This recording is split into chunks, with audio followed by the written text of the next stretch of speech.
সুখবর, আপনি বাবা হতে চলেছেন।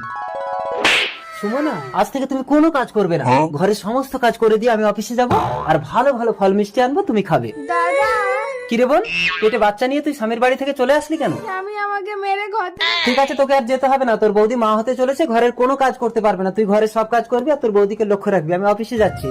ঠাকুরজি, আমার পায়খানার জলটা একটু তুলে দাও তো। বোন, ভালো করে ঘর মোছ।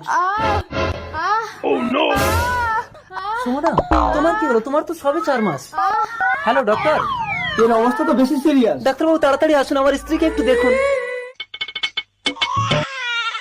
আপনি কি এই পিকটাকে ভালোবাসেন? তাহলে লাইক সাবস্ক্রাইব করা লাগবে না। আর যদি কাবাগরটাকে ভালোবাসে থাকে তাহলে লাইক সাবস্ক্রাইব অবশ্যই করবেন। আর যদি কিছুই না করেন তাহলে বুঝে নিব আপনি এইটা।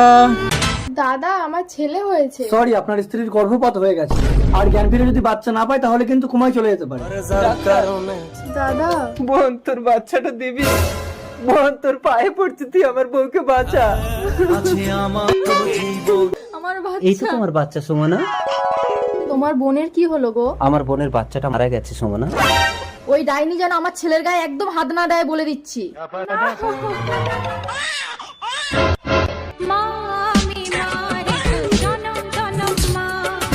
এই ডাইনি, তোকে একদিন বলেছি না আমার বাচ্চার গায়ে হাত দিবি না, দে। আসলে বাচ্চাটা ওর সুমনা, তাই ও প্রতিদিন লুকিয়ে লুকিয়ে বাচ্চাকে দুধ খাওয়ায়। অসম্ভব। সম্ভব, ডাক্তারি শাস্ত্রের মধ্যে 4 মাসে কারো বাচ্চা হয় না। সন্তান নিয়ে স্বামীর ঘরে চলে যাবো। আমার ছেলে। चलो माया